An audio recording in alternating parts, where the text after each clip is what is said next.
You're kicking goals! Maybe some emotional. I don't usually get that way. G'day legends. I'm heading off up to Gilgit, the Hunza Valley. It's about 16 hours, I think, something like that to get there. Now, if you thought traveling around Pakistan was going to be rough and tumble, you might have to like ride a camel across a mountain pass or something, let me tell you otherwise. Check out the buses, mate. So we're in a sort of similar one to this. Check it out, man. Like, we've got everything going on, including, it's like we were in an aeroplane. So I can just choose an action movie or whatever. Like, I haven't seen buses like this, you know, even in Europe. Like, so there's luxury travel. This is an overnight bus, so I'm going to be in Gilgit. Yeah, probably somewhere time around lunchtime tomorrow. It's 6 p.m. now, or nearly 7 p.m. So yeah, we've got a long way ahead, but it sure makes it easy doing it in style. So I'm gonna just kick back. I got my legends back here. Check them out. They're all heading to Fairy Meadows, and they've been trying to get me to come with them. Yo, bro. Yes, we are coming. So, but not this time for me. I'm heading up into the Hunza Valley, where maybe I'll get to ride a camel there over a mountain pass. Let's see. Anyway, I'm going to kick back and enjoy the ride. Quick word about booking things in Pakistan as opposed to the troubles that I had in India. The entire time in India, they have their online booking sites. There's multiple of them. If anyone's tried to book a train ticket on the government website in India, they'll understand the bloody troubles that you have. But the big troubles that I had with booking transport, whether it's buses or trains, but also booking things like paying for your SIM card to be recharged, which I had to do multiple times in India. They don't accept international cards or banks. So even though my bank cards are Visa, MasterCard, accepted, well, I've been to 90 countries and they've been accepted in all of them except for India. It will only allow you to make purchases online on Indian banking systems through Indian banks. And that went for everything that I tried to pay for online in India. So I don't know why they are not doing it international. It's a global economy now. So that were the frustrations that I faced in India. I always had to get an Indian to make payment for me, and then I'd have to give them the cash. Not so in Pakistan.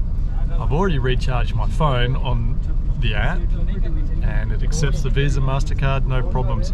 And I booked this ticket online and it reminded me of it through, you might not be able to read it, Bookaroo. So the Bookaroo app, if you're traveling in Pakistan, get the Bookaroo app, and that's how you can book your buses through the various different companies. And it was so easy. Like, I just, like, it accepted obviously like international cards, but after my time in India I was hesitant. I didn't know whether it was going to work, but it works, and it works very well, and it was very, very simple. And I don't understand how you can have two neighbouring countries where one just, I don't know what's going on with India with their booking system and payment systems. It's horrendous. And as I say, I've only experienced that one time. I think I might have had it in Senegal, maybe somewhere in West Africa, but otherwise, India, I think, is the only one from memory that I wasn't able to use Visa or MasterCard at.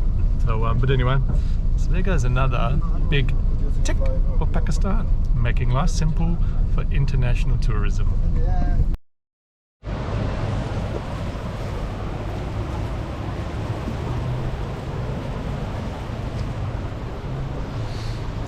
Hello my little fairy friends, I am in Gilgit. Gilgit's up in the Karakoram mountains. So I just got here after 15-hour bus ride on a very good road, probably one of the best roads I've been on since leaving Australia. Yeah, so I saw the luxury bus on, had movies. The road is the Karakoram highway, which runs the whole way through to Kargah in China. And so I'm guessing that the road is in such good condition I'm guessing the Chinese have potentially helped them. I don't know that, but it's just maybe the Pakistani have done it all on their own. But it's really good trip, super comfy, and I'm in Gilgit. Gilgit's pretty much the launching pad for anybody that wants to head up into the Hunza Valley. Pretty much you end up here. There's an airport here as well if you don't want to endure 15 hours on a bus. Well, it's not an endurance anymore anyway. Just do an overnight bus and you're here. You wake up and you're in the Karakoram mountains. So it's a pretty cool part of the world, and I'm pretty excited to head up into the mountains tomorrow. So I'm heading up into the Hunza Valley, which I never thought I'd be saying that. So the Hunza Valley, which follows the Karakoram road, and there's little villages up through there, and I'll hopefully have time to do a hike or two.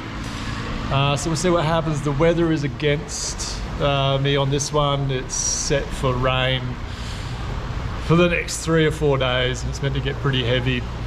So anyway, it's looking very similar if you look out here, and I don't know if this is how the whole thing, it looks very much like Ladakh, or like when I was up in the Spiti Valley. It's kind of like high desertous mountains, but seeing the mountains that were coming through on the way here, a lot of them look way more dramatic, really like huge peaks to them, really steep mountains, like, you know, like a great white shark's teeth, you know. It looks really angry. Not so much just out this little window here on this little place that I'm having lunch. And we're up in the part of the world, the Karakoram, where the second highest mountain in the world is, K2. And I think there's something like 5 or 6 out of the 14, is there 14? 8,000 plus mountains in the world. 5 or 6 of them are up in here. So I'm not going to be summiting any of those because I'm not a mountaineer and I'll die. And we don't want that happen. Or do we? So anyway, we'll have a little look around Gilgit and we'll go on a mystical tour of the Hunza Valley. So what we got here is I don't know if you can see it that well, is a Buddha carved into the rock face, way up high, up here. And this is the Karga Buddha. The Karga Buddha is, well, it's only 2 of its kind. There's one other like it in Ladakh, and this one here, which has got carved into the rock face in about 700, about the 7th century AD. So it's pretty old and in pretty good condition, considering it's been there for 1,500 years. But look at the view that Buddha gets. Look at these mountains. So this is, we're up in the Karakoram mountains here. A lot of it sort of hidden in the clouds. And Gilgit is down there. So there you go. This is quite rare because that shows that in this area there was, Buddhism, the Gilgit Valley was predominantly Buddhist up until the 11th century, from about the 3rd to the 11th century. So then after the 11th century AD, it changed to Islam. So the Tibetan empires, they kind of like fought for control over this area, and this area became its own kind of autonomous kingdom throughout the Middle Ages. So there you go. There's something pretty rare to see in Pakistan, is a giant Buddha. Well, look at these. Look at these mountains.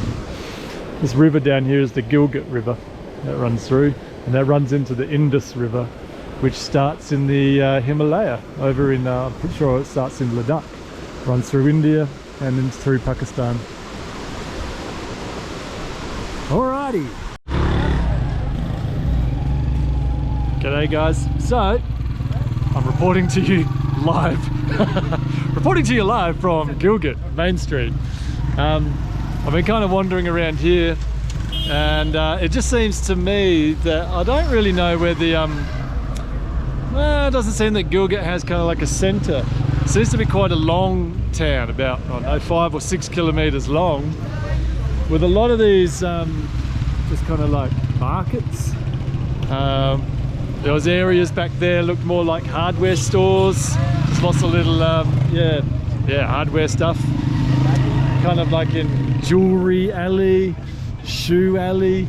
So, yeah, like, what do you say about Gilgit? I think Gilgit is a place that you come to, like, just base yourself while you work out how you're going to head up into the Hunza Valley. And then get the heck out of Gilgit. Well, Gilgit is the capital, so we're in the state, Gilgit-Baltistan. Yeah, this is sort of like the administrative centre of it. It's not the prettiest city, it's kind of got that provincial town, border town kind of feel about it, but safe enough, I guess. Yeah, if I haven't found a bloody cafe, I don't know where you go for a coffee in this town. Doesn't seem to be what you really do, but got a lovely archway and the gates, the old gates. So yeah, I'm going to keep wandering around Gilgit, see if I can find a chai or a coffee or anything. So I believe I'm stuck in this loop in the time matrix continuum. I've been walking for kilometers and I reckon I'm just doing one big perpetual loop, because no one street has the right to be this long.